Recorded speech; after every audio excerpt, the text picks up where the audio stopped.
It is 6:54 a.m. in Starbase, Texas, a gorgeous sunrise, and Starship is targeting liftoff in just 30 minutes and 18 seconds from now at 7:25 a.m. Central Time. As you can see, it is a beautiful day in South Texas for the 5th flight test of Starship. Good morning, Star people. I'm Kate Tice. And I'm Jesse Anderson, and we are joining you live from SpaceX Hawthorne with a big crowd here this morning. It's been roughly 4 months since our last Starship flight, and we've got a big morning ahead of us. Flight 5, has a few primary objectives and one big first. We may be attempting to catch the Super Heavy booster.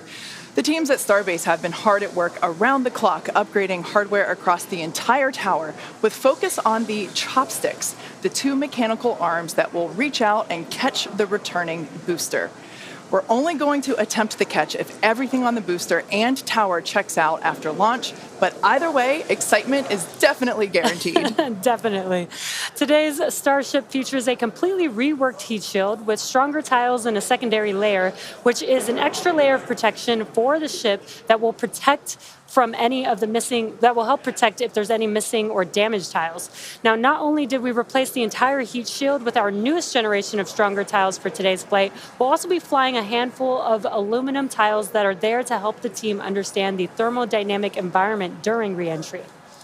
If you were with us for Flight 4, you'll know how hard those heat shield tiles worked during the ship's re-entry. Did they ever? As you can see there, they worked incredibly hard. This big heat shield rework that we're talking about promises to increase the likelihood of Starship being better protected during controlled re-entry as it heads towards its flip maneuver and landing burn for a soft splashdown on target in the Indian Ocean, just like we did in Flight 4. And we'll have to wait and see, keep your fingers crossed, but we may have some new views in store for you today as well. Right, like all test flights, we want to learn as much as possible, and views of Starship during all phases of flight help us to keep improving the vehicle for recovery and reuse. Now, thinking forward to when Starship is flying regularly, it will take the heaviest payloads to space, land humans on the moon again after more than half a century, and ultimately fly people further into space than ever before. And getting there will require us to rapidly iterate and fly often, which is why we're working so hard to scale operations at Starbase. Yeah, the faster that we learn now, the faster we can improve and evolve Starship to achieve reliable flights and rapid reusability. We've been designing this vehicle from day one to realize a vision of having an entire city of people on Mars, something we know will take launching millions of pounds of cargo and equipment into space spread across thousands of flights. This future will require many Starships that can fly again and again, and today's flight is a critical step on that path. So buckle up your seatbelts because here we go. The moon and Mars are not nearly as far in the future as you may think. In fact, we're planning to send Starships to Mars as soon as 2026. You might be familiar with the Starlink logo, and there you can see it on your screen. It's an iconic representation of the Mars Transfer Orbit, also called the Home and Transfer Orbit. This is how fundamental Mars is to SpaceX. This transfer window, or a time when the Earth and Mars are the closest to each other, opens every 26 months and is only open for about 2 to 3 months at a time for a vehicle with Starship's power. And it just so happens that the next Mars transfer window opens in 2 years towards the end of 2026. Yeah, lining up a launch to Mars is similar to how we launched to the International Space Station, where we time launches to match the station's orbit. If we didn't do this, we'd need more propellant and more time to get there. Exactly. So the first opportunity that we have to fly Starships to Mars, we plan on doing it. These first flights to Mars will be uncrewed and will test the reliability of landing intact.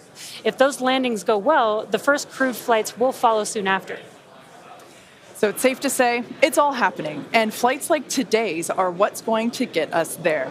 Not only have we made several improvements to the Starship flying today based on what we've learned from our last flight, including extensive upgrades to Starship's hardware and software, we've also made improvements to the launch tower and catch mechanisms. And if you've noticed in some of the live views this morning, our teams have completed stacking the second launch tower, which will be coming online next year. Having two operational launch towers paired with ships and boosters rolling off the line in our new Star Factory will allow us to increase our flight cadence and test even more rapidly. And just a few miles away from the two towers, things are moving really fast at the heart of Starbase. Star Factory is rapidly coming online, with production teams already using the space as construction continues. The 1 million square foot Star Factory brings many parts of the manufacturing process under one roof for the first time, enabling moving as much system integration work as possible earlier in the build process, with the goal of eventually producing hundreds of Starships a year. That's crazy. It's such an impressive building. So, for example, teams can assemble an entire nose cone structure of a ship into a single piece and work on its internal systems all in one place. So if you're working on Starship and you have a question about the steps that you're working that happen before or after yours, instead of having to leave the building and go and find the person or the team with the answer or waste time sending an email and waiting for their response, odds are you're right next to that person or team, and now you're working right alongside them, so you don't have to wait for a response. Yeah, exactly. It makes it a lot more efficient and faster to communicate. So not only are we rapidly iterating on these spacecraft themselves, but we're also innovating the way that they're made. It's almost too much to keep up with. We're also posting updates on our account on X. If you can't keep up, that'll help you. So if you don't already, make sure that you follow us at SpaceX on X. And I have a feeling it's going to get pretty busy. Oh, that is definitely an understatement. And it's definitely going to be very exciting today. So with that, let's meet today's Starship on the pad. Starship features two major parts: the ship, which has 6 Raptor engines, and the Super Heavy booster, which has 33 Raptor engines. The current iteration of Starship is essentially an experimental vehicle flying for development. With a few planned upgrades, Starship will have 3 times the thrust of Saturn V, plus the added benefit of full reusability. Starship 2 will be capable of carrying more than 100 tons to orbit, and Starship 3 will be able to lift more than 200 tons to orbit. The amount of mass we're able to launch per rocket is crucial to creating a self-sustaining city on Mars. Now, to get a sense of how big Starship is, let's start with the average size human, which is about 2 meters high. Towering over our average human is the length of the Millennium Falcon, which comes in at 35 meters. Our Falcon 9 rocket, with the payload fairing attached, is double the size of the Millennium Falcon, standing at 70 meters. And nearly twice the size of that is the fully integrated Starship at 121 meters tall. The ship itself is about 50 meters tall, and the Super Heavy booster alone stands about 71 meters. And even crazier, eventually the ship and booster will get even taller with future design iterations. Can't imagine it being taller than that. Starship's first stage has a diameter of roughly 2.5 times that of Falcon 9, and with 33 much larger Raptor engines, which you can see there on your screen. Moving up the vehicle, the ship features 6 Raptors, 3 sea-level engines, and 3 vacuum engines, which are optimized to operate in the vacuum of space. The ship is designed for vertical takeoff and landing on any hard surface, like the surface of the moon. The ship is also outfitted with 4 flaps to help aerodynamically control the vehicle's attitude during atmospheric flight and enable a precision landing. To reach full reusability, ship must survive entry not just once, but over and over again. It took the teams at SpaceX about 3 years to develop the heat shield on Starship, and development for improvements is still ongoing. The ship's heat shield is composed of 18,000 hexagonal ceramic tiles designed to insulate the vehicle during atmospheric entry, where temperatures can be as high as 2,600 degrees Fahrenheit. And naturally, the tiles are designed for rapid reuse with no refurbishment between flights. As we mentioned earlier, today's Starship features a completely reworked heat shield with stronger tiles and a secondary protective layer. This promises to increase our chances of Starship making it through a controlled re-entry and hopefully a little more intact this time around. And in between our first and second stages is our hot stage, which we last saw in action on flights 2, 3, and 4. Speaking of, let's take a trip back in time and talk about that last flight. On June 6th, Starship successfully lifted off at 7:50 a.m. Central Time from Starbase, Texas, cleared the launch tower, and went on to accomplish several major milestones and firsts. As you can see there, Super Heavy booster lifted off successfully and completed a full duration ascent burn. I love the view of the sound waves there. Following separation, Super Heavy booster successfully completed its flip maneuver, boost back burn as well to send it toward the splashdown zone, and it also jettisoned the hot stage adapter, as you can see there. We don't have to jettison that adapter in future iterations because it'll be a different design. Now, as you can see here, the booster is returning back to Earth using those hypersonic grid fins to steer it towards a precise landing in the Gulf of Mexico. The footage that we have coming up here, there it is from the buoy. I still remember seeing this on X for the first time, and it was so incredible to see that booster coming down, ending its flight with a soft splashdown 7 minutes and 24 seconds into the flight, and the crowd went wild. And so did we. Starship's 6 second stage Raptor engine successfully powered the vehicle to space and placed it on a trajectory that would re-enter less than 1 orbit later over the Indian Ocean. And following a coast phase in space, Starship re-entered the Earth's atmosphere, successfully making it through the phases of peak heating and max aerodynamic pressure, and demonstrating the ability to control the vehicle using its flaps while descending through the atmosphere at hypersonic speeds. And of course, Starlink on Starship once again enabled real-time telemetry and live high-definition video throughout every phase of entry, with external cameras providing views all the way to the flight's conclusion. Flight 4 ended with Starship, with, again, the crowd going bonkers, with Starship igniting its 3 center Raptor engines and executing the first flip maneuver and landing burn that we had seen since our high-altitude campaign. And that was followed by a soft splashdown of the ship in the Indian Ocean 1 hour and 6 minutes later. And we were all glued to the monitors, watching the little flap that could the whole way down. Seeing the landing burn and splashdown was an incredible moment for the entire SpaceX team, and we'll be looking out for many more of these incredible moments today. All right, so while today's mission profile is similar to Flight 4, we got a couple new test objectives, including catching the booster back at the launch tower. In about 18 minutes from now, Super Heavy will ignite its 33 Raptor engines and lift off from Starbase. A little more than 2.5 minutes into flight, the Super Heavy booster will separate from the ship in a hot stage separation. After that separation, the booster will perform a flip maneuver followed by a boost back burn. And about 2 seconds after that burn ends, we'll jettison the booster's hot stage. As it heads back towards the ground, the booster will either attempt a landing, will have a landing burn, but then will either return to the tower or splashing down in the Gulf of Mexico. Meanwhile, the ship's engines will remain lit for just under 6 minutes during its ascent phase before shutting down for the coast. The ship will coast for about 40 minutes or so, reaching a peak altitude of about 213 kilometers. After that coast phase, the ship will be attempting a controlled re-entry, including a flip maneuver and landing burn, like we saw on Flight 4, just before splashing down in the Indian Ocean. Now, we say attempting because, again, this is just a test and nothing is guaranteed. Except excitement. Well, of course there is that. Now, both the booster and ship have to contend with some extreme conditions on re-entry, which is where those heat shield tiles will be put to the test. For this flight test, we do not expect to recover any hardware from the ship.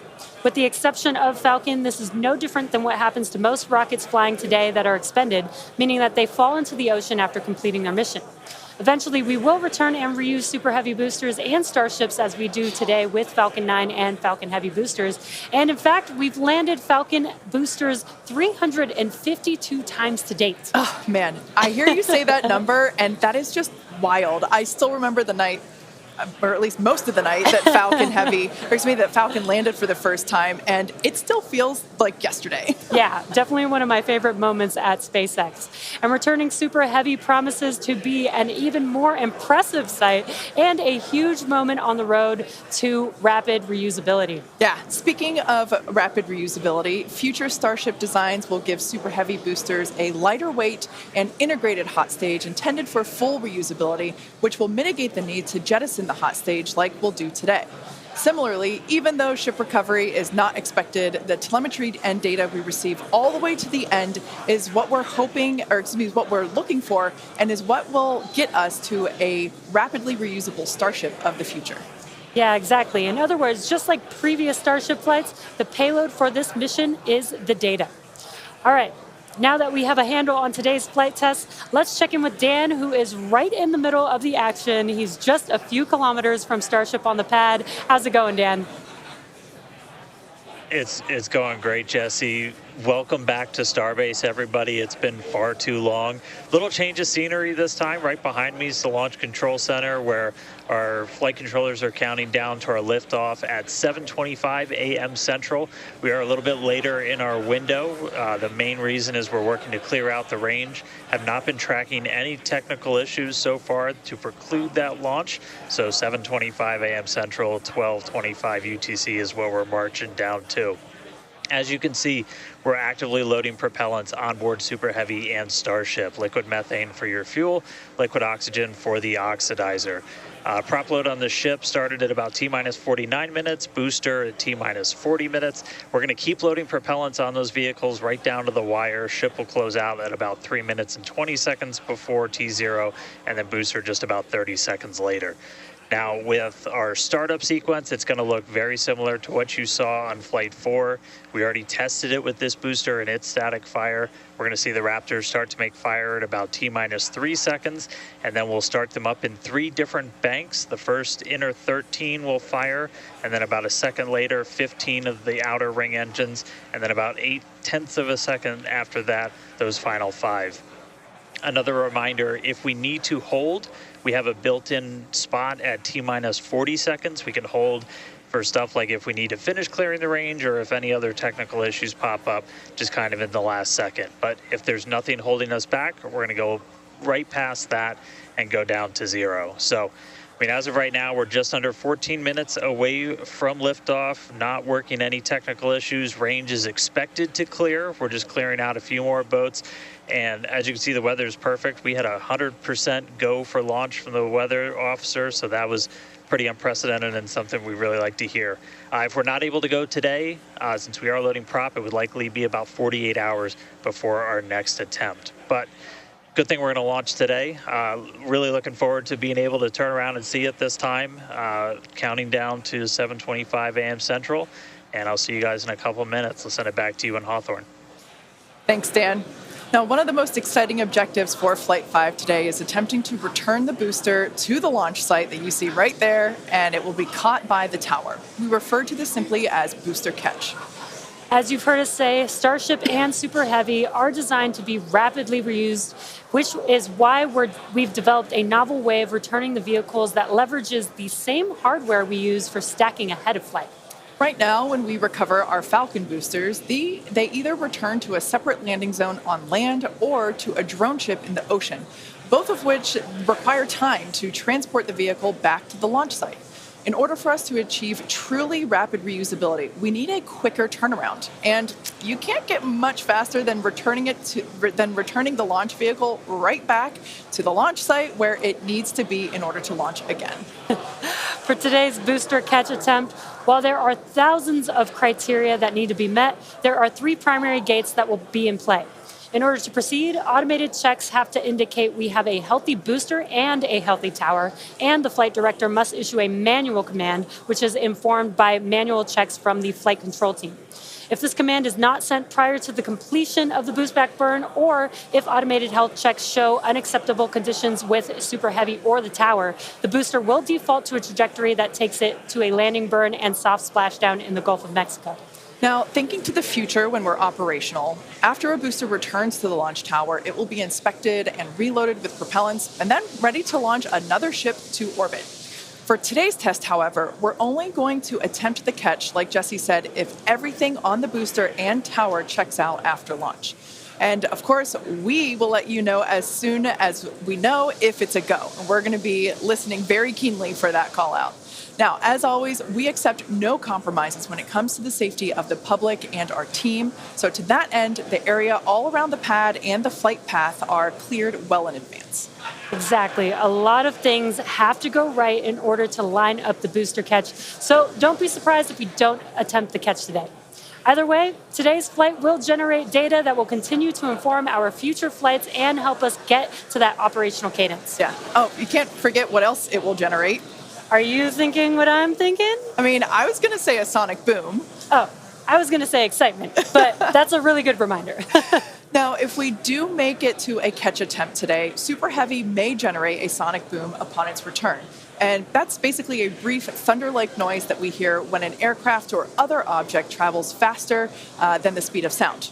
Anyone that has been in the area for a Falcon 9 land landing in Florida or California, or even some space shuttle landings, may have heard one of these. Generally, the only impact in those surrounding areas of a sonic boom is the brief noise, with variables like weather and distance impacting if or how the sonic boom is heard. Here's a brief look at how these sonic booms look and sound on Falcon. I know a lot of people will be excited when they hear the sonic boom. And these are going to provide quite a show because you're going to hear those sonic booms.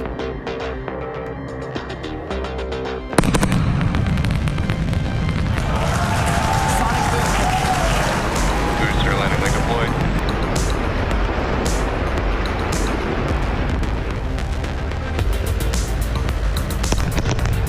That sonic boom is great for us. That thunderclap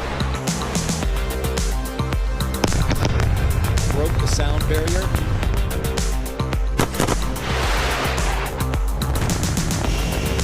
Side booster separation confirmed.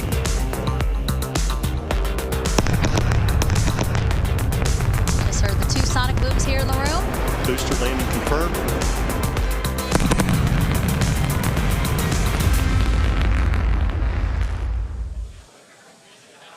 As our test flights continue, we plan to demonstrate ship-to-ship propellant transfer, which will be important in preparation for Starship taking astronauts to the moon as part of NASA's Artemis program. SpaceX will perform one uncrewed demonstration flight before NASA's Artemis 3 mission, which will be the first human surface expedition since 1972. Also, in preparation for missions to the moon and Mars, we're gaining tons of knowledge from our human spaceflight missions, including free flyer flights like our recent commercial astronaut mission, Polaris Dawn. Polaris Dawn was the first of up to 3 missions in the Polaris program, which is demonstrating new technologies, conducting extensive research, and will culminate in a flight of Starship with humans on board.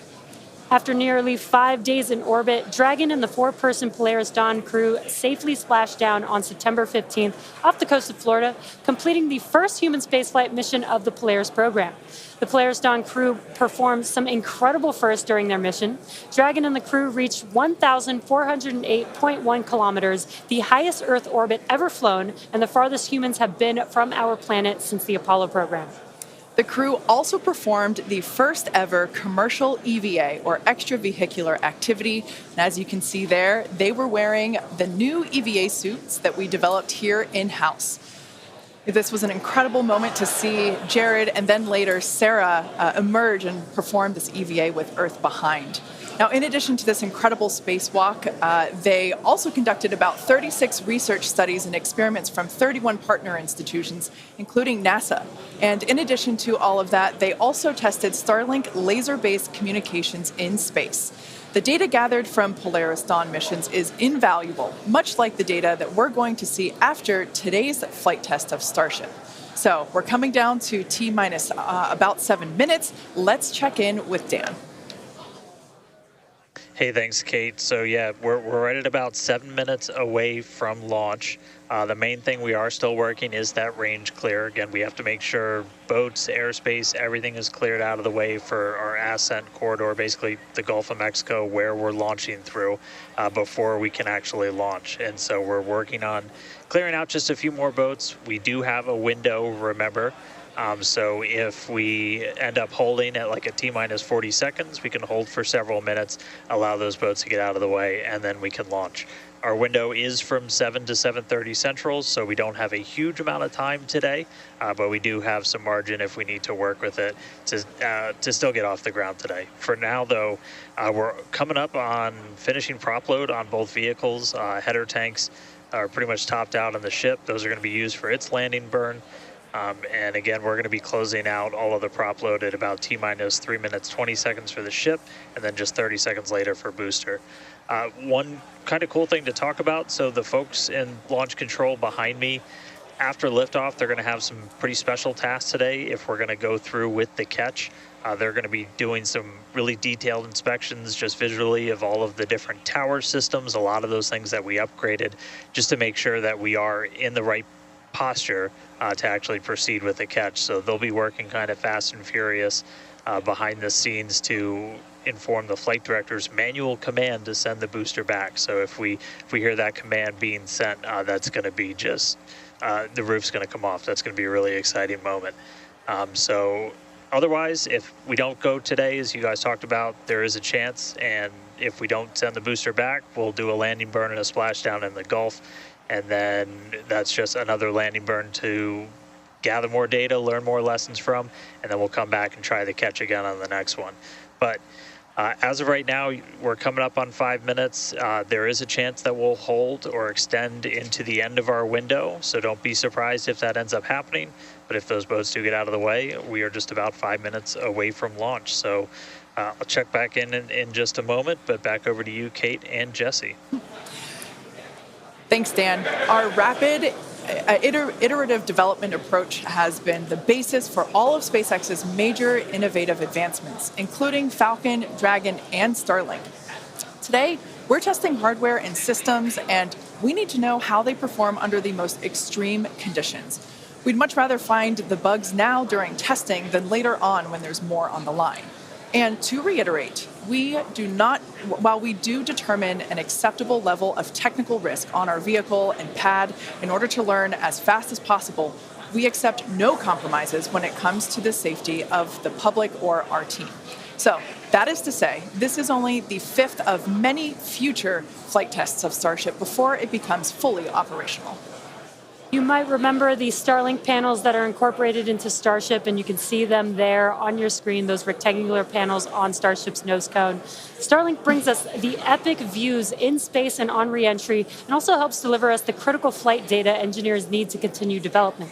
In addition to enabling our rapid iteration on Starship, Starlink is also enabling life-saving communication here on Earth. SpaceX is sending tens of thousands of Starlink kits in response to Hurricanes Helene and Milton, and providing free service through the end of the year to support recovery efforts. The Starlink team also worked with T-Mobile to activate our direct-to-cell satellites to provide basic texting on T-Mobile and emergency alerts for all phones and carriers of those in affected areas.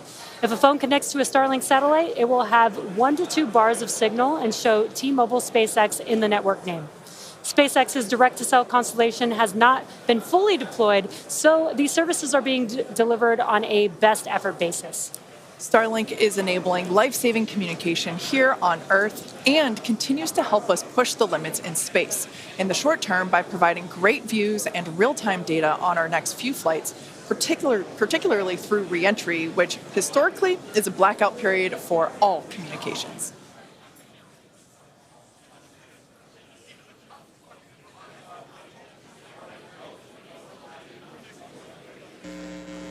All right, so we're coming up on 2 minutes, 30 seconds away from launch. We were hearing like there was a pretty good chance we were going to hold at T-minus 40 seconds, but surprise, now it sounds like we might not be. So we are just a little over 2 minutes away, so a couple more things going to be happening. We did just close out our propellant load on the ship and the booster, so 10 million pounds of propellant on that vehicle on the pad here at Starbase, getting ready to go. We're going to start clearing out all of the lines that are basically pushing all of that propellant to the vehicles. Those get cleaned out or cleared out on the ground before we lift off. We're doing some final checks on the vehicle, the thrust vector control that we're going to use to steer it, as well as the guidance system doing its final alignment, just a lot of our final checkouts. But we are starting to hear that it looks like the range is going to be clear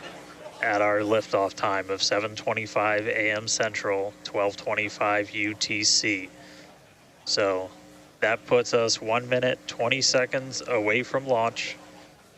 Still not tracking any technical issues. That range clear is the only thing that's been potentially poking at our launch. So I'm going to start to quiet down. We'll hear our flight director for today, Tristan Pierce, give some of the final call outs. As of right now, we are 1 minute away from liftoff.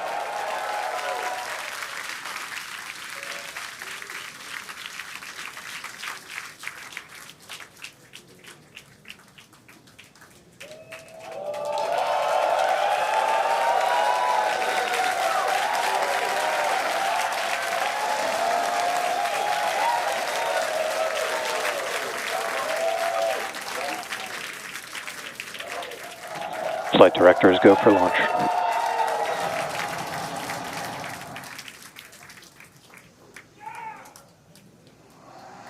Best words you could possibly hear 20 seconds away from liftoff.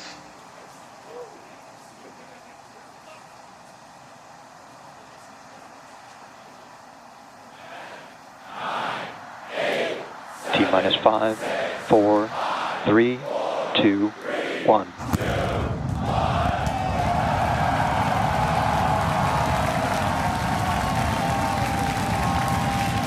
We have liftoff. Vehicles pitching downrange.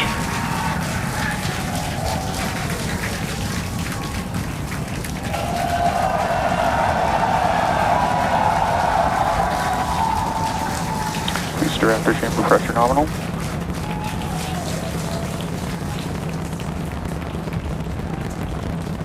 "30 seconds into the flight, the rumble's just starting to reach us here at launch control.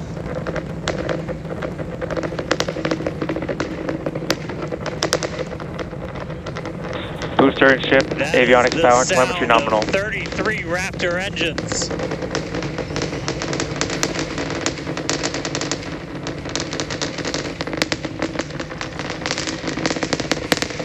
Max Q. Now pass through the maximum aerodynamic pressure, the most stress the vehicle's going to see on the way uphill.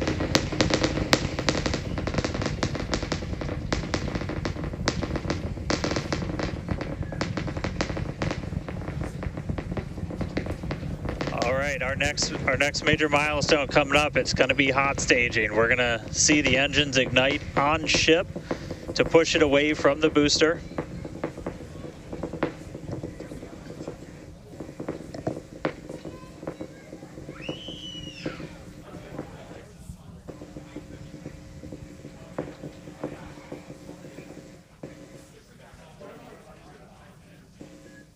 All right, so hot staging is going to be the next thing coming up. First, we're going to see the booster's engines start to shut down, all but 3.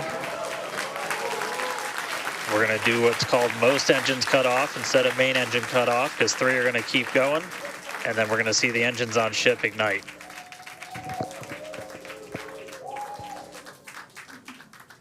Right now, the tower team is doing their go, no go.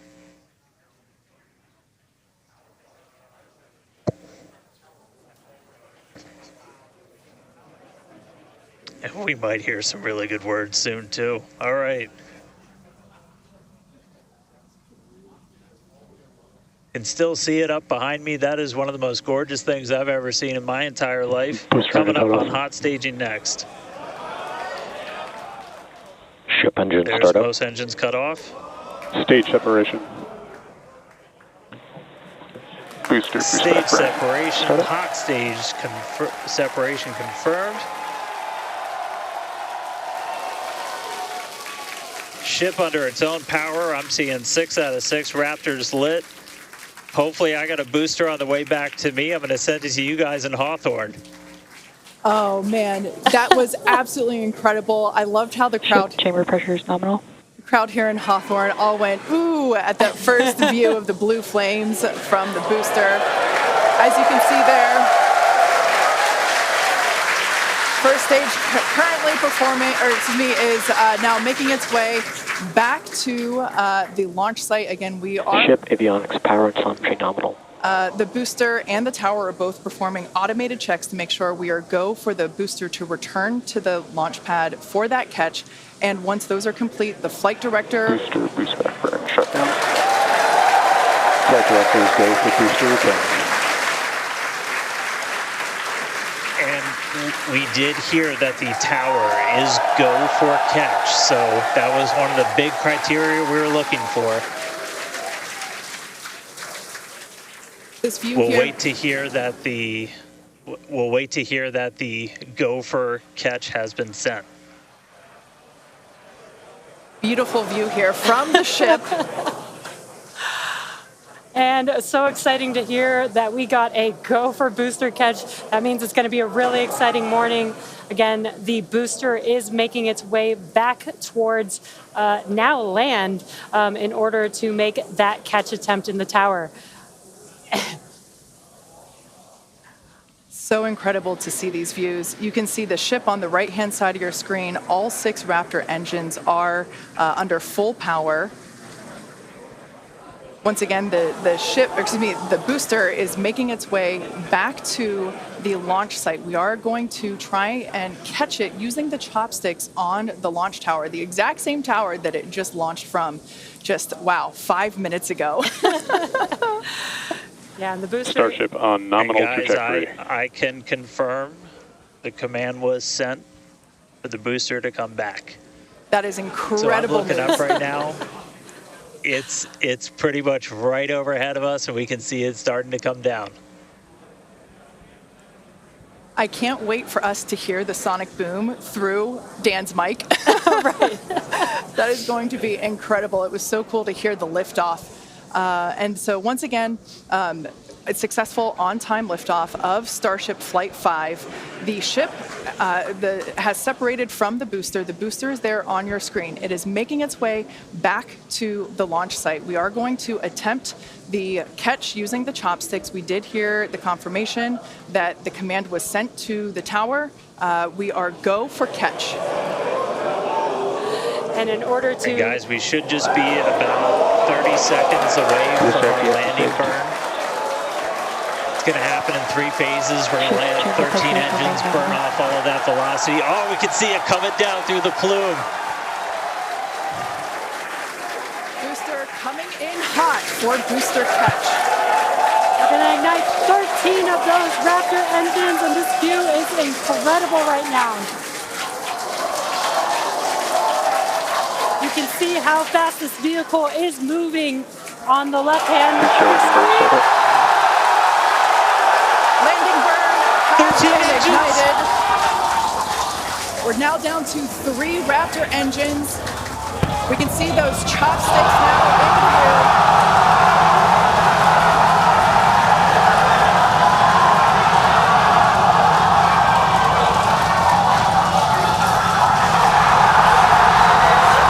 Booster landing burn shutdown. Megadilla had popped the booster.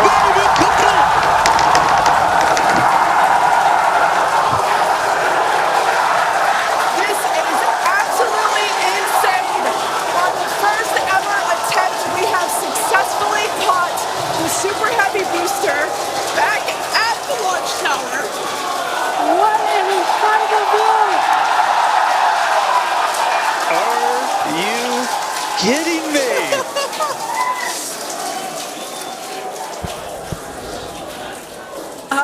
Dan, Wow.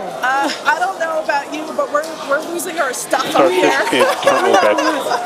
Guys, I'm sorry. Like, even in this day and age, what we just saw, that looked like magic. Oh, wow. Damn, Wow. your view must have been insane. We are still going wild over here over this. Folks, this is a day for the engineering history books. This is a live view of the Super Heavy booster as it has just been successfully caught back at the very same launch tower that it just came from. Dan, I love this. You are reflecting exactly what everybody else here in Hawthorne, except maybe a little bit more because you got to see it with your own eyes. How was that? Ship We window got cut off. it. Well, I mean, I can't even describe that. Oh, by the way, ship, main engine cut off, ship's in orbit, but I am like shaking right now. That was, Yeah, This is not, Yeah, I mean, let's check in on ship. it's hard to believe that. Starship nominal orbit insertion. All right, exciting news there. It's hard to believe that, booster isn't the only excitement that we have today. Just confirmation there. A gorgeous view of planet Earth behind the ship. Saved. And it is now in the orbit that we expected it to. This is just an incredible day. Live views there as the booster vents, some pressures there. That is a live view from the top of the tower looking at the chopsticks. I am still in disbelief. I'm trying to catch my tears just like the chopsticks caught the booster. It has been nonstop since liftoff. And we are all so excited about everything that's been happening so far this morning. With the booster having completed its job for today, we are going to take a short break for the next 30 minutes. We'll return back at T plus 40 minutes while the ship continues to coast before re-entry. Oh man, and as with previous flights, Starlink may actually enable us to talk with the ship through re-entry with no communication blackout. We of course are still testing Starlink during this phase of flight, so nothing is certain, but if we do have views, we'll be sure to bring those to you live. Views or no views, we'll see you back here at T plus 40 minutes for coverage of Starship's re-entry, flip maneuver, landing burn, and splashdown.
Welcome back to Starship's 5th flight test. It has been an exciting day so far.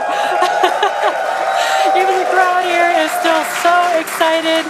We lifted off from Starbase at 7:25 a.m. Central Time. The Super Heavy booster and ship had a successful separation, as well as a good boost back burn and good separation of the hot stage adapter.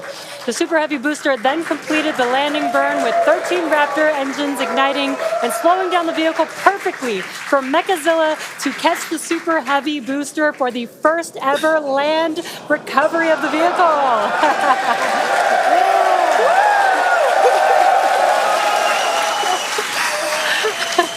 Now, it is insane to think that we're not done yet. We still have, in about 48 minutes, the ship will re-enter. All the flaps that will today, not that could. The ship will re-enter the Earth's atmosphere. Now, as a reminder, one of the main goals of today's test flight is for the ship to make it through the extreme heat of re-entry and to do so in a controlled manner. We learned a lot about this phase during Flight 4 and, as a result, completely reworked the heat shield, but more on all that in just a minute.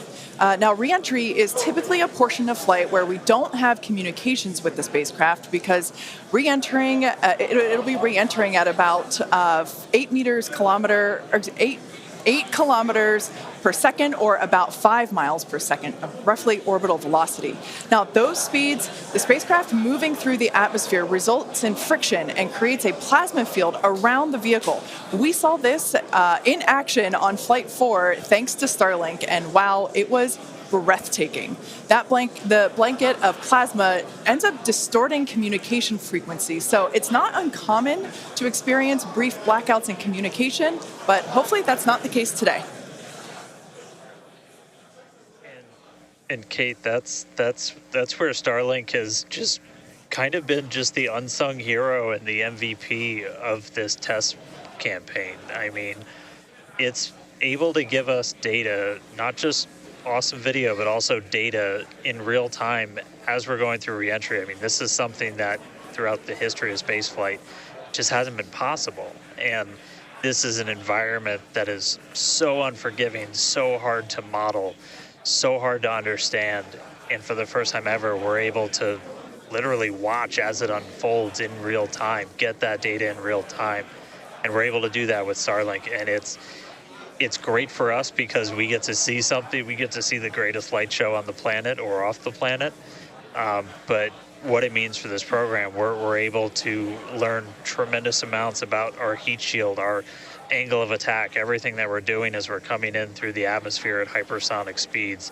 And it's you can't just thank it enough. And also, special shout out, you're going to see some additional flap camera views. We've got a really amazing team of avionics, cameras, electronics, software people who made all that possible. And so hopefully they're going to give us an even better show on the way in today as we're coming in at about 5 times the speed of sound. Yeah, those flaps, Dan, that you see there, that's what's helping. Starship is in a good attitude for entry, approaching the entry interface. And some good call-outs there, preparing for re-entry for Starship. And again, that's what Dan was mentioning, those flaps on the vehicle. And if you've been watching us for the last few minutes, you could see that the flaps were rotating around and helping orient the vehicle as it prepares for the beginning of re-entry today. Yeah, exactly. Re-entry will be enabled by that heat shield that you see on the bottom half. That heat shield is made up of 18,000 hexagonal ceramic tiles, and they are designed to insulate the vehicle during atmospheric entry. At that point in time, temperatures can be as high as 26,000 degrees Fahrenheit or about 1,400 degrees Celsius. The design itself also permits for rapid reuse with no refurbishment between the flights. And fun fact that I think is just incredible in terms of scale, but the heat shield alone on the ship has a total mass of 10.5 tons, which is crazy because these things are really lightweight. They're made out of ceramic. We have a couple of them here. The one that I'm holding is used on flat surfaces, as let's see if we go that way, because as it's flat. The one that Jesse has is kind of more what you see there on the side. Yeah, exactly. And having these different shapes, the flat version and the curved version, allow us to cover a lot more of the surface area of the vehicle. Again, we need to protect every portion of it. So even those curved surfaces, and especially the hinge area, if you watched Flight 4, is really what we want to make sure that we protect. And yeah, Kate, these are very, very lightweight. But when you put 18,000 of them together, they add up to 10.5 tons, which is incredible. Now, we did mention earlier that the heat shield has been completely reworked. Starship has entered the atmosphere, remains on a nominal entry trajectory. We can start to see that plasma now starting to build up on the side. It's not quite full plasma yet, but we are starting to see that color indicate that the heat is building up on the heat shield. Yeah, this is such a cool sight to see because you really never really have gotten to see this live before Flight 4. Yeah, and as Kate mentioned, it's getting a little more red, as you can see there on your screen. That means that heat is building up, but that's exactly what these heat shield tiles are there for, is to protect against this plasma and this really, really extreme heat that the vehicle is going to see for about the next 10 more minutes or so. Yeah, so the ship will attempt to light the 3 center Raptor engines, and those are the engines that can gimbal or maneuver or point, and they do that to help flip the ship until the engines point down so that it can land using the Raptor's thrust in the ocean. So that will happen after we get through this re-entry period. Again, now starting to see, and we also might start to see the flaps actuate a little bit here as the vehicle controls its roll during re-entry. That was one of the main learning points from Flight 3, was the roll control didn't work quite as well as we wanted it to. We learned that we needed some redundancies, so we added more roll control thrusters, and we'll see those in action as well today, as that was a Flight 3 learning that worked better on Flight 4 and still enabling that same design today. Yeah. Starship has passed through 85 kilometers altitude. Flaps now have control of the vehicle.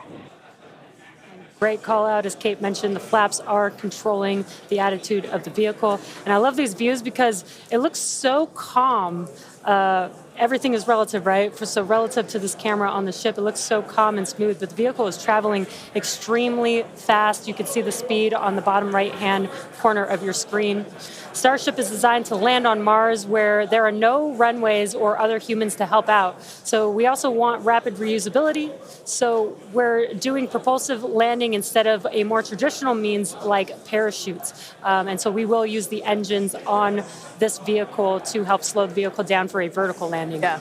Now, entry is going to basically happen in 5 phases. The first is low drag, that lasts for about 3 minutes. Next is high heating, and beginning when heating increases above the heat rate breakup limit. That lasts for about 10 minutes. We then have high dynamic pressure. Starship will continue to slow down and experience increased aerodynamic loads during that phase, and that will happen before reaching Mach 1, about a minute after. Starship is approaching the peak heating phase of entry, remains on a nominal trajectory. Okay, so that was phase 2 that he just called out, that I was mentioning. After peak heating is that dynamic pressure around Mach 1, and that will last about a minute after leaving the hypersonic area, and then we go into subsonic, and then, of course, landing burn. Wow, what an incredible view. The colors are so amazing, and the colors actually also tell you a little bit about the temperature that the vehicle is seeing as well. So I think that's pretty cool that we get this amazing live visual. Speaking of live visual, the flap, we have more views, more cameras on board Starship, as Dan mentioned a few minutes ago. We are hoping that all 4 flaps will stay more intact than they did last time. We did make some changes to the design in order to help enable Starship this. is now experiencing peak heating, remains on a nominal entry trajectory. Great news there. that Starship is continuing along the path that we intended it to fly. You can keep track with how fast it's going and how high it is above Earth using the display that is there on the bottom right-hand side of your screen.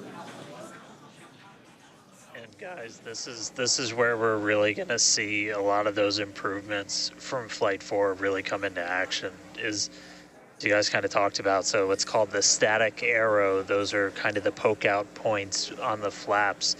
Those get exposed to some pretty extreme heat environments, and so we added some additional, basically made it a lot more robust for the thermal protection there. And we learned not just from visuals and stuff like that. We had those missing tile tests on Flight 4 where we intentionally left some out, kept in some backup layers. They're called ablatives, which means they just gradually melt away to help dissipate the heat.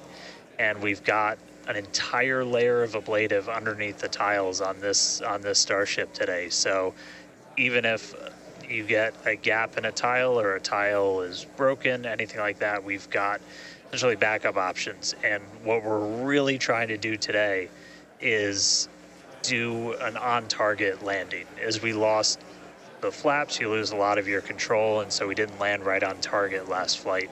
This time we're trying to really nail the target within just tens of meters, and that'll just be a really huge step on feeling like we're closer to bringing a ship back. Obviously, there's a lot of work before we get there, but we just caught a booster. We're going to start looking real soon at when we can catch a ship. So the view on your left is as a helicopter passes by Dan, bound at Starbase. The view on your left is a camera that's positioned near the nose of the ship, looking basically down toward the flap. The view on the right is looking perpendicular to the flap. So we're looking basically bird's eye view onto the flap on the left-hand side, and then a worm's eye view from the side with that view on the right.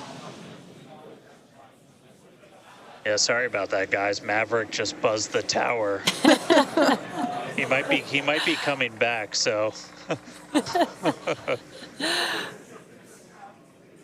Now, these views brought to us by Starlink. It's incredible that we have this high-definition capability. In fact, that view on the left... Starship is now halfway through the peak heating phase of entry, remains on a good trajectory. So great news there, hearing that we're about halfway through the peak heating phase. Like I said earlier, this lasts roughly 10-ish minutes. And we did hear earlier that the flaps have control of the vehicle, so also good news there. It is incredible that we've basically had views the entire time. Right, yeah. Thanks to Starlink. My memory did black out a little bit after booster catch, so I think we had views.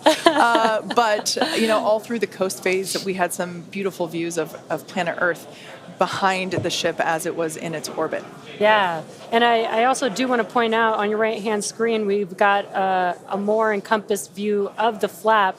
As we watched in Flight 4, the hinge area was the area where we got a little bit of that burn through. This view, this new camera view on the ship, will help us be able to visually see more of what's happening in that area. And again, we have improved our heating tiles, and so hopefully we've protected the hinge a lot better this time. Landing chill has started.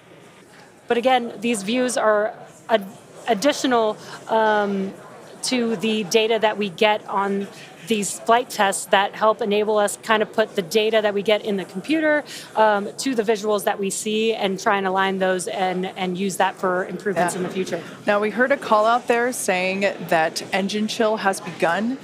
This is an indication that we are starting to flow a little bit of the super cold liquid oxygen through the hardware, through the Raptor engine, specifically the turbo pumps, to help ensure that the hardware is at the right temperature before we give a full push, a full flow of propellant at engine startup. So all of that to say, we are getting closer to the landing burn.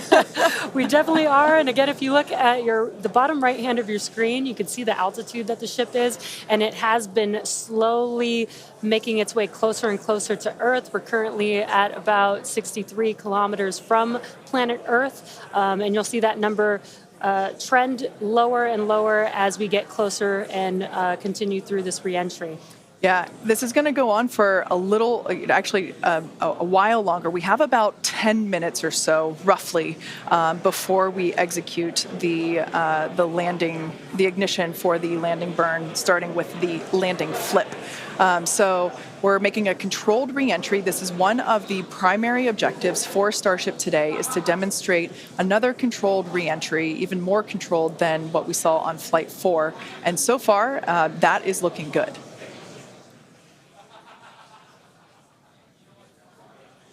And then as we start to really get lower, we're going to start seeing the atmosphere's effects start to take place, and that's when we'll be dropping our speed down closer to the speed of sound. You'll see the flaps start to maneuver. We were able to do a landing burn on Flight 4, which kind of caught all of us off guard. It was pretty incredible after seeing the flaps survive through. And we're going to try and do another one on this flight today. We tweaked it a little bit, so we're going to try and splash down at a little bit of a gentler angle this time, instead of just kind of hit the water and fall over. And the goal with that is try and keep the ship intact, and then if we're able to then get some additional video of it, again, that's just more data. And everything we can see, everything we can get extra, like a couple extra seconds or minutes of data coming from the ship after Starship has splashdown. passed through the peak heating phase of flight, approaching maximum entry dynamic pressure. All right, we're through peak heating. Coming up is basically max Q part 2, where we're going to hit kind of that part of the curve where we're still moving really fast and the atmosphere is just dense enough that we're feeling the most pressure, but hopefully we're going to start feeling a little bit less heat now.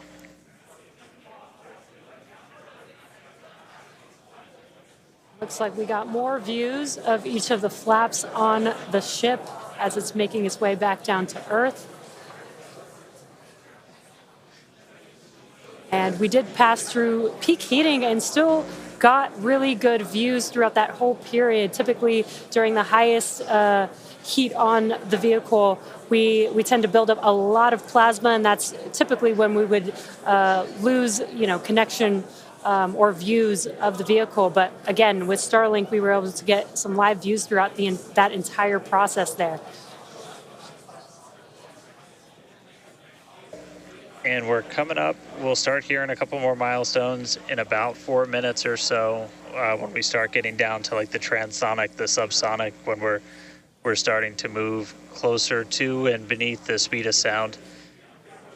And I mean, we're getting live views, we're getting live data. We've got a couple additional tests on this one today where we left off some missing tiles again to test some additional backup layers. We also have, I don't know if we can still quite see them in this view, but you may have noticed we had some kind of silvery looking tiles on Starship as well. And those were pretty much standard tiles, but they were wrapped in aluminum. And it was a pretty simplistic, straightforward one where aluminum starts to melt at roughly the same temperature where steel starts to lose its strength, not necessarily melt. And so if we see stuff melting, we know what our steel is going to be exposed to. But yeah, 59 minutes since launch, should be coming up on transonic and everything in just about 3 minutes. Now the views here, we have coverage of all 4 flaps. We can see, so for those that perhaps didn't catch a glimpse of the vehicle before liftoff, there are 2 flaps at the forward end and 2 flaps at the aft end.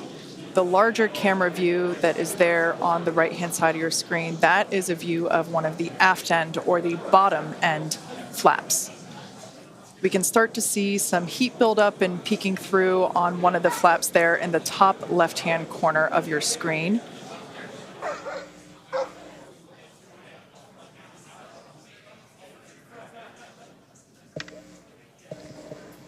Once again, Starship now at T+1 hour and 9 seconds into its flight today, re-entering the Earth's atmosphere.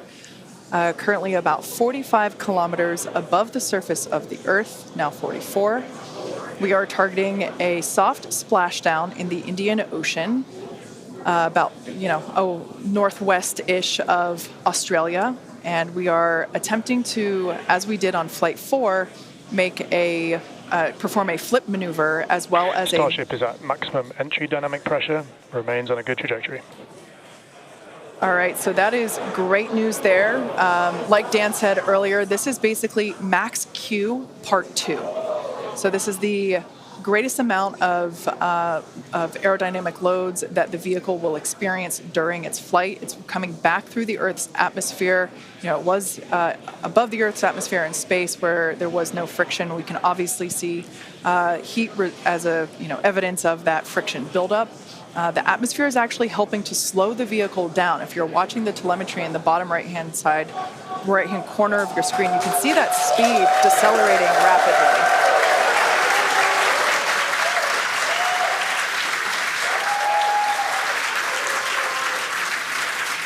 Now, the 4 flaps on the ship help steer the vehicle, and one of the main objectives for the ship today is to demonstrate controlled re-entry during this phase of flight, this re-entry phase. Yeah, and we have 6 engines on ship, but we only need 3 of them, the 3 sea-level engines.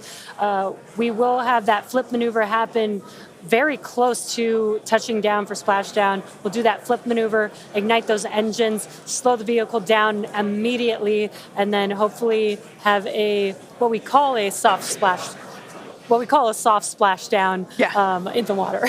It's probably going to feel a little bit harder on the top of the surface of the water, but it'll look pretty gentle. Yeah, and like we said earlier, we hope to have some more views, even of that phase of the flight. So fingers crossed that we can we can bring those to you.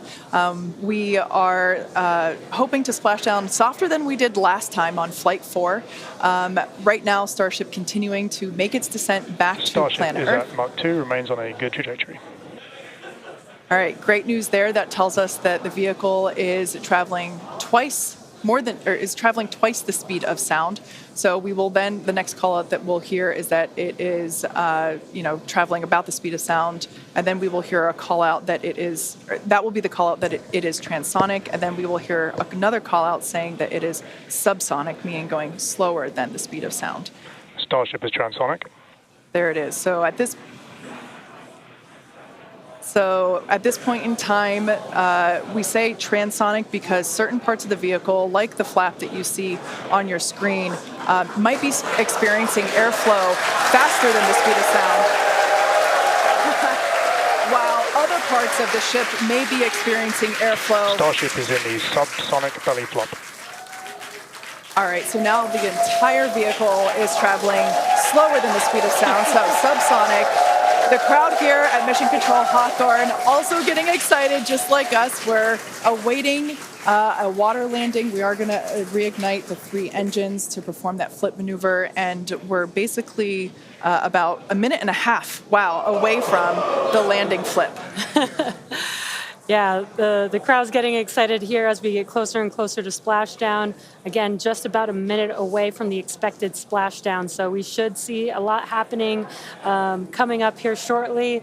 We're currently having a view of one of the flaps, and it is a little bit dark on your screen, but hopefully we'll get some good views of the ship as it makes that flip maneuver and touchdown for splashdown. Yeah, guys, we saw that speed drop like a rock. So we're doing a belly flip right now, or a belly flop right now. That's what's kind of, if you saw the high altitude campaign, that's the unique thing about how Starship comes back. So we've bled off pretty much all of the speed we're going to. We're essentially at terminal velocity. Starship is at 5 kilometers altitude, remains on target. Five to go. Coming up soon. Landing burn.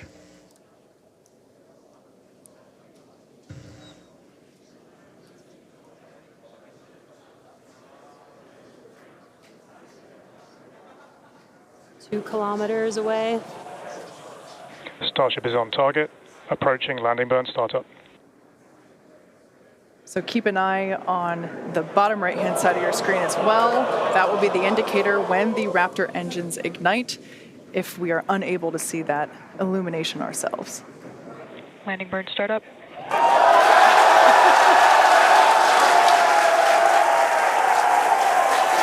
a cool view of the reflection of that landing burn. We can see the water just behind the ship.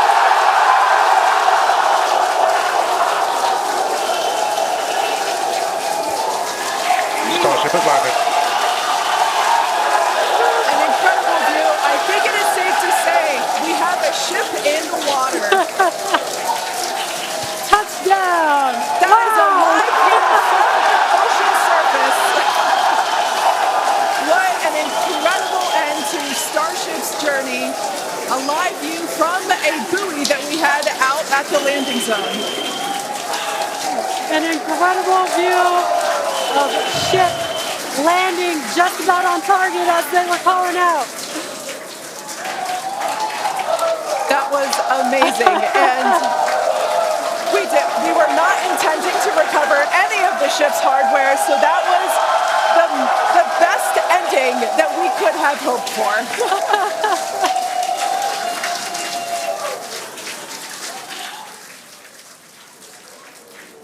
Man, I don't think we're going to be able to get a ton of extra video of the heat shield, but we hit the target. We hit the target.